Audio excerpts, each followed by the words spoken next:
ওরে না খাই রাখতো, মারতো, কখনো বলতো না মা তুমি কষ্ট পাবে না, আমার বাবা অসুস্থ, আমার বাবা বাঁচবে না, আমার না খাই রাখে।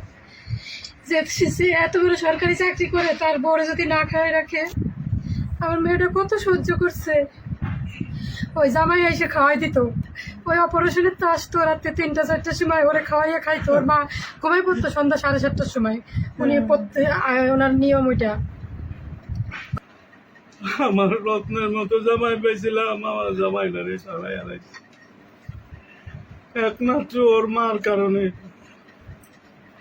এতটাই মানে কর্কশ, এতটাই খারাপ।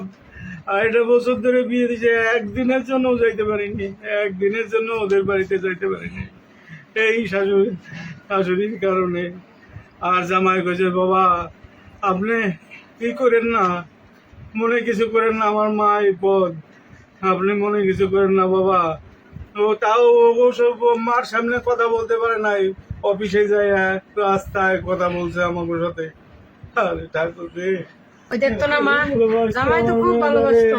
যদি 1 গ্লাস জল চাইতো আমার মেয়ের কাছে নিয়ে গেলে ওর মা আগে নিয়ে খাওয়াই দিত, বলতো মা এটা কি হয়েছে, মারটাই আগে খাবে, আগে তার সন্তান না মা, তুই কিছু মনে করিস না, পরে খাওয়াইস।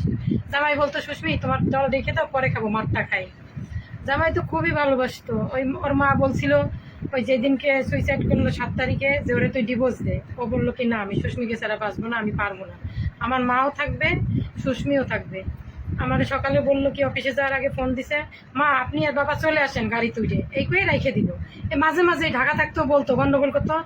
আমি বললাম না আমি গ্যাঞ্জাম নিয়ে মেয়ে বাড়ি যাবো না, তোমার বাড়ি কোনোদিন যাইনি, আমার মেয়ের তুমি দিয়ে যাও, ডিভোর্স দেবা তাও বলো আমার সমস্যা নাই, তোমার মা ভালো থাক। তা তুই দিতি আমার মেয়েটার ডিভোর্স, বাবা কেন তুই চলে গেলি, তোর মাল কোল খালি করে, কি সুন্দর যে ডাকে মা মা। আমার মেয়ের সাথে কথা বলতাম, ওর মারে ডাকতেছে অফিস থেকে এসে, মা মা পরাণ ভরে যায়, আমাকে ওরকম ডাকতো, খুব ভালো ছিল। আমার বাবাটা চলে গেল। আর যখন বাসা নিল, ওর মা বলে বাসা নেই, শান্তিনগরে বাসা নিল, তারপর থেকে 26 দিন পরের থেকে উনি এরকম শুরু করছেন। উনি পছন্দ করে নিল মেয়েটারে, আমরা দিতে চাই নাই। মা লক্ষ্মী মা সোনা। আমি বললাম দিদি আপনার ছেলে কত শিক্ষিত, আমার মেয়েটাকে বলে ইন্টার ফার্স্ট ইয়ারে, কয় আমি পড়াই নেবো। পলাশ বলতো আমার বউরে আমি পড়াই নেবো, কে কি বলবে, আমার শিক্ষিত আমি করে নেবো। মেয়ে বাড়ি ঝগড়া জঞ্জল করতে, মিট করতে। তারপরে আমার মেয়ের সাথে কথা বললো না সুস্মির কোনো দোষ না, আমার মারই দোষ। ওর বড় ভাই বললো, ওর বড় বোন নাম শুক্লাকে 11 বছর জ্বালিয়েছে আমার মা। তা আপনার মেয়ে 2 বছরে দোষ জ্বালা হলে হবে, আপনি একটু বুঝাই বলেন, ও যেন আমার মারটা সহ্য করে, আস্তে আস্তে ভালো হবে, আমার মা কতদিন বাঁচবে। আর কেউ তো আমি কি করব, আমার এই মেয়ের নিয়ে, আমার মেয়ের ভবিষ্যৎটা কি আমি জানি না, আমি কি করব। আমি যে নিঃস্ব হয়ে গেছি, নিঃস্ব।